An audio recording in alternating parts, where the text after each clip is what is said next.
నమస్కారం pen power news 24 కి స్వాగతం. హెడ్లైన్స్ చూద్దాం. సీఎంఓ అధికారుల కీలక ప్రకటన, నేటి తెలంగాణ కేబినెట్ భేటీ వాయిదా.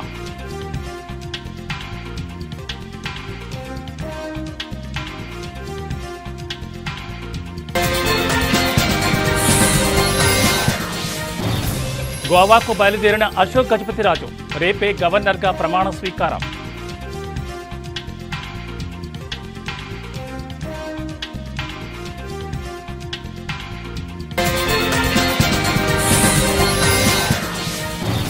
ఓఎంసీ కేసులో ఐఏఎస్ శ్రీలక్ష్మికి షాక్, రివిజన్ పిటిషన్ కొట్టివేసిన హైకోర్టు.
బులెటిన్లో బ్రేకింగ్ న్యూస్ చూస్తున్న ముఖ్యమంత్రి రేవంత్ రెడ్డి అధ్యక్షతన సచివాలయంలో ఇవాళ సాయంత్రం 4 గంటలకు జరగాల్సిన కేబినెట్ సమావేశం వాయిదా పడింది.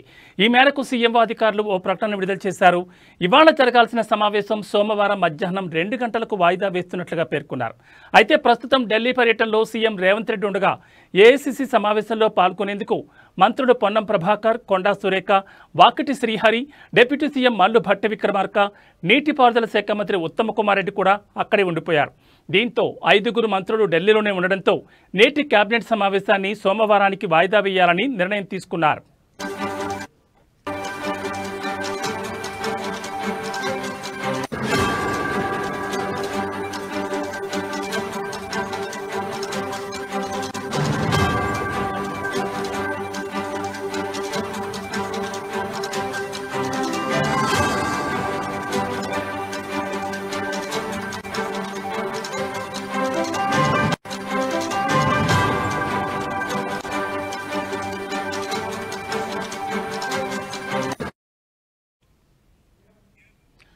ముఖ్యమంత్రి రేవంత్ రెడ్డి అధ్యక్షతన సచివాలయంలో ఇవాళ సాయంత్రం 4 గంటలకు జరగాల్సిన కేబినెట్ సమావేశం వాయిదా పడింది.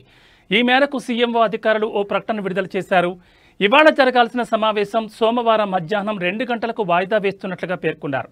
అయితే ప్రస్తుతం ఢిల్లీ పర్యటనలో సీఎం రేవంత్ రెడ్డి ఉండగా ఏఐసీసీ సమావేశంలో పాల్గొనేందుకు మంత్రులు పొన్నం ప్రభాకర్, కొండా సురేఖ, వాకిటి శ్రీహరి, డిప్యూటీ సీఎం మల్లు భట్టి విక్రమార్క, నీటిపారుదల శాఖ మంత్రి ఉత్తమ్ కుమార్ రెడ్డి కూడా అక్కడే ఉండిపోయారు.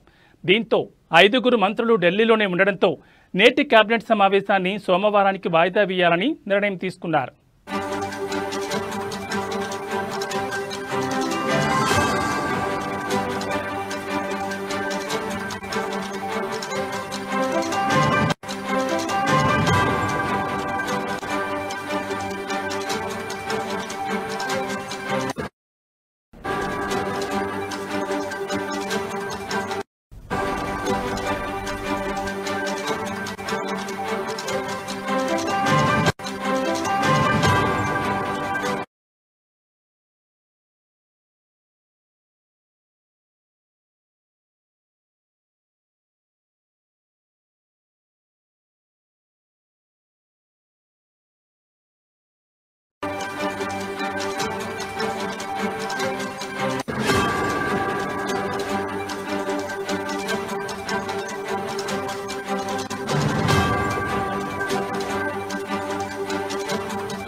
బులెటిన్లో మరో బ్రేకింగ్ న్యూస్ చూస్తున్నాం. కేంద్ర మాజీ మంత్రి అశోక్ గజపతిరాజు రేపు గోవా గవర్నర్గా ప్రమాణ స్వీకారం చేయనున్నారు. ఈ నేపథ్యంలో ఆయన కుటుంబంతో కలిసి నేడు గోవాకు బయలుదేరారు. అశోక్ గజపతిరాజు ప్రమాణ స్వీకారం ఉండడంతో ఇప్పటికే విజయనగరం టీడీపీ శ్రేణులు గోవాకు చేరుకున్నారు. 3 రాష్ట్రాలకు గవర్నర్లను నియమిస్తూ రాష్ట్రపతి ముర్ము ఉత్తర్వులు ఇప్పటికే జారీ చేయగా అందులో గోవాకు అశోక్ గజపతిరాజును ఖరారు చేశారు.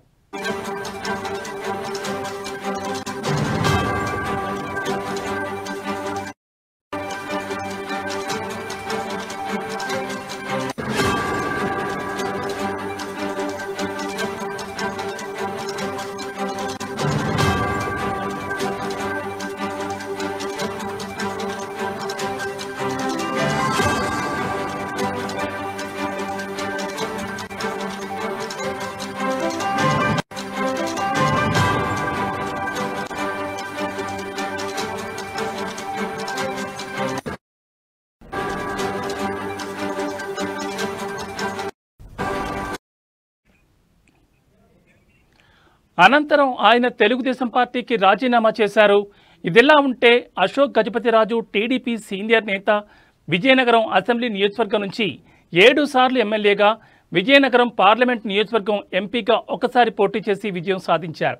తొలిసారిగా 1978లో అశోక్ గజపతిరాజు జనతా పార్టీ అభ్యర్థిగా ఏపీ శాసనసభకు ఎన్నికయ్యారు. ఎన్టీఆర్ టీడీపీని స్థాపించిన తర్వాత ఆ పార్టీలో చేరి ఇప్పటి వరకు ఆ పార్టీలోనే కొనసాగారు.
బులెటిన్లో మరో బ్రేకింగ్ న్యూస్ చూస్తున్నాం. సీనియర్ ఐఏఎస్ అధికారిని శ్రీలక్ష్మికి ఊహించని షాక్ తగిలింది.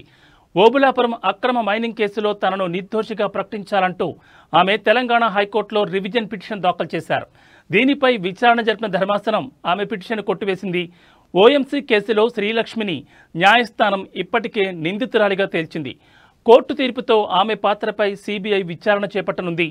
అయితే కేసు నుంచి తనకు విముక్తి కల్పించాలని డిశ్చార్జ్ పిటిషన్ను 2022 అక్టోబర్లో సిబిఐ కోర్టు కొట్టేసింది. ఆ తీర్పును సవాలు చేస్తూ ఆమె తెలంగాణ హైకోర్టులో రివిజన్ పిటిషన్ దాఖలు చేశారు. గతంలో దీనిపై విచారించిన ఉన్నత న్యాయస్థానం శ్రీలక్ష్మి పిటిషన్ను విచారణకు అనుమతించింది. అనంతరం ఆమెను కేసు నుంచి తప్పిస్తూ తీర్పును వెలువరించింది. దీంతో హైకోర్టు ఇచ్చిన తీర్పును కొట్టివేయాలని కోరుతూ సిబిఐ సుప్రీంకోర్టును ఆశ్రయించారు.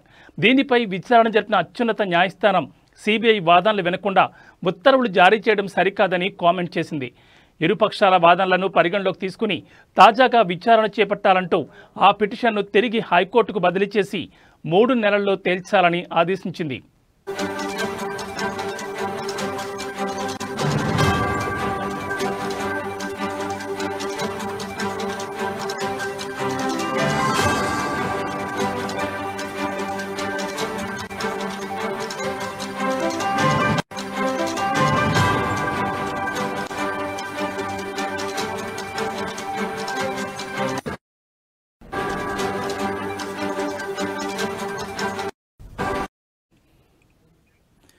ఈ మేరకు ఇవాళ రెండవసారి ఆమె పిటిషన్పై విచారణ చేపట్టిన ధర్మాసనం శ్రీలక్ష్మి దాఖలు చేసిన రివిజన్ పిటిషన్ కొట్టివేస్తూ తుది తీర్పును వెలువరించింది.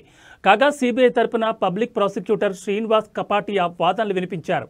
ఓఎంసీకి అక్రమంగా మైనింగ్ లీజు అప్పగించారని కోర్టుకు తెలిపారు. ఓఎంసీకి లీజు కేటాయించేలా శ్రీలక్ష్మి చొరవ తీసుకున్నారని ఆరోపించారు.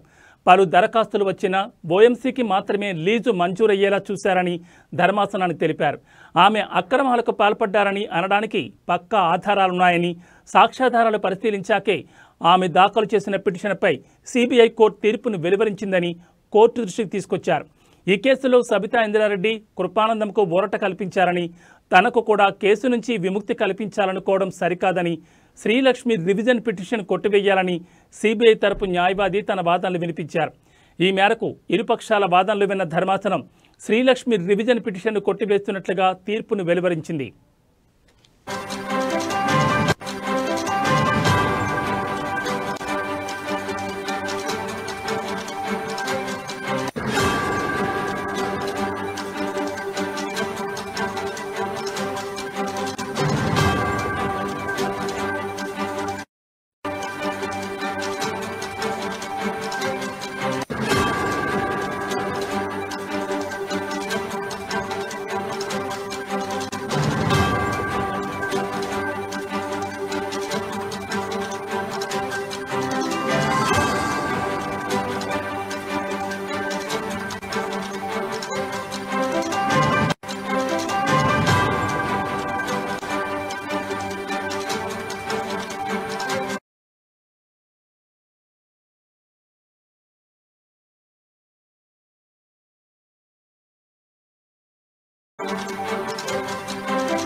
బులెటిన్లో మరో బ్రేకింగ్ న్యూస్ చూస్తున్నాం. తిరుపతి డిఆర్ మహాల్ రోడ్డు వద్ద గాంధీపురం సమీపంలోని ఓ శివాలయంలో శివలింగానికి కళ్ళు ఏర్పడిన అద్భుతం చోటు చేసుకుంది.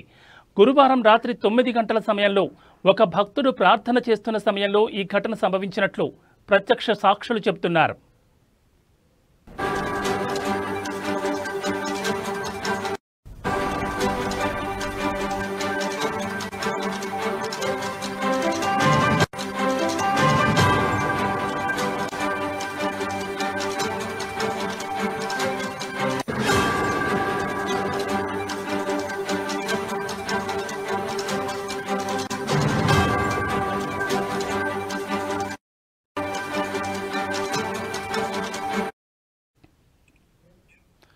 శివలింగంపై హఠాత్తుగా కళ్ళు ఏర్పడిన దృశ్యం చూసిన భక్తుడు ఆశ్చర్యానికి గురయ్యాడు. ఈ విషయం స్థానికంగా విస్తరించడంతో పెద్ద సంఖ్యలో భక్తులు శివాలయానికి చేరుకుంటున్నారు. గాంధీపురం శివాలయంలో శివలింగం ఎప్పటి నుంచో ఉన్నప్పటికీ ఇప్పటి వరకు ఇటువంటి లక్షణాలు కనిపించలేదని స్థానికులు చెబుతున్నారు. స్థానిక భక్తుల్లో ఆధ్యాత్మిక భావోద్వేగం చోటు చేసుకుంది.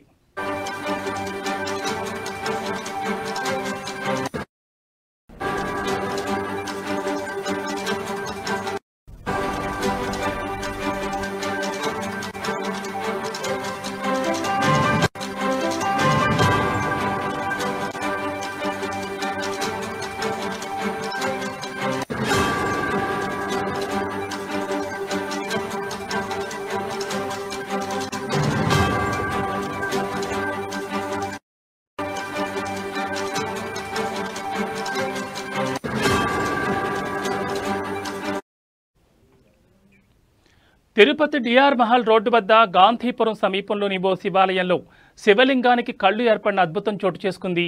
గురువారం రాత్రి 9 గంటల సమయంలో ఒక భక్తుడు ప్రార్థన చేస్తున్న సమయంలో ఈ ఘటన సంభవించినట్లు ప్రత్యక్ష సాక్షులు చెప్తున్నారు. శివలింగంపై హఠాత్తుగా కళ్ళు ఏర్పడిన దృశ్యం చూసిన భక్తుడు ఆశ్చర్యానికి గురయ్యాడు.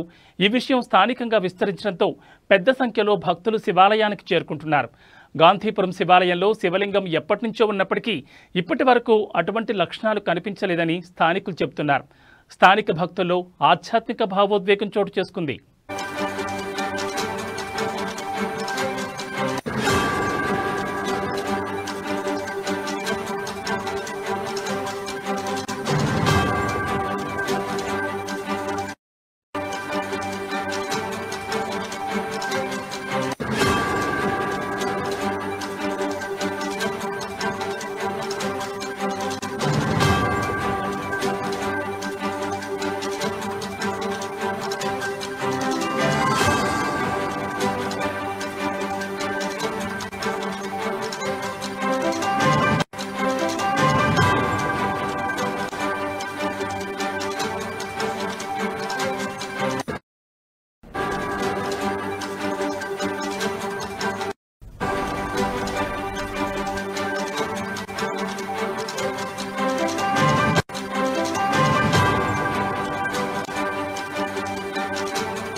ఏవీ బులెటిన్ విశేషాలు. నమస్కారం.